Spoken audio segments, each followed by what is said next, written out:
షాహీన్, ఏంటండి? ఆకలేస్తుంది, అన్నం పెట్టు, తొందరగా స్టేషన్కి వెళ్ళాలి. సరే.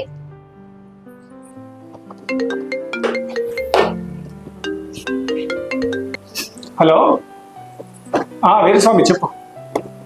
అవునా, ఎక్కడా? సరే సరే, నేను వచ్చేస్తున్నా.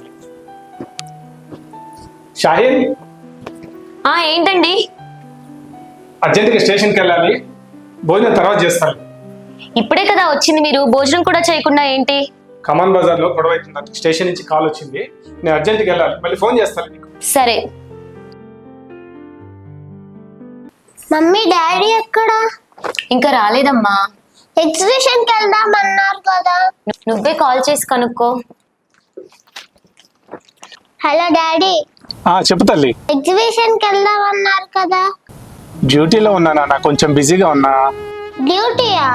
ఇప్పుడు నేను రావడం కుదరదు నాన్న. మమ్మీ వాళ్ళతో వెళ్ళి ఒక్కసారికి.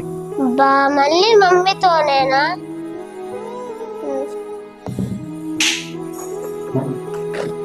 ఏమైందమ్మా అలా డల్గా కూర్చున్నావు?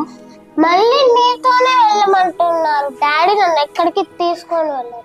అలా అనకూడదమ్మా, డాడీ పోలీస్ ఆఫీసర్ కదా, డ్యూటీ చెయ్యాలి, మనమే అర్థం చేసుకోవాలి. అలా డిసప్పాయింట్ అవ్వద్దు, ఓకేనా? ఏమైంది? టైం అవుతుంది, బయలుదేరుతున్నావా? పెట్టుకున్నానులే. అమ్మాయి షాహీన్, మామయ్య గారు బయలుదేరదామా? నేను రెడీగానే ఉన్నా. నా కొడుకేనమ్మా. రావడం లేదు అత్తయ్య, తనకి డ్యూటీ ఉంది. పెళ్ళై ఇన్ని సంవత్సరాలైనా మీరిద్దరు కలిసి ఒక్క ఫంక్షన్ పోగా నేను చూడలేదమ్మా. ఎంత పోలీస్ ఆఫీసర్ అయినా చుట్టాల ఇళ్లలో ఫంక్షన్కి వెళ్ళాలి కదమ్మా, నువ్వైనా మార్చుకోవాలి కదా. నాకేమీ తన్ని మార్చుకోవాల్సిన అవసరం ఉందని అనిపించట్లేదు మామయ్య. అవసరమైతే మీరు, నేను, అత్తయ్య గారే మారాలి. ఎందుకమ్మా? తను మనతో ఫంక్షన్స్ కి రావట్లేదు, పెళ్లిళ్ళకి రావట్లేదు, టైం ఇవ్వట్లేదు, లాంటి చిన్న చిన్న సంతోషాలని వదిలేసుకోవడం వల్లే సమాజంలో ప్రజలందరూ ప్రశాంతంగా కంటి నిండా నిద్రపోతున్నారు మామయ్య. అందుకని మనమే మారాలి, కానీ తను మార్చాల్సిన అవసరం లేదు. అయినా ఒక పోలీస్ ఆఫీసర్ కి భారీగా అయినందుకు నేను, తన్ని కన్నందుకు మీరు గర్వపడాలి.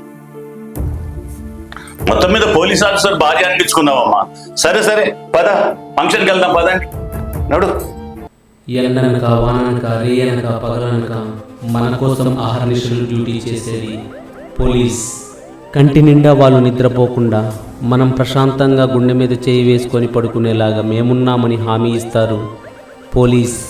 దేశం కోసం, ప్రజల కోసం పాటుపడే ప్రతి పోలీస్ ఆఫీసర్కి మా ఈ వీడియో అంకితం. జై హింద్.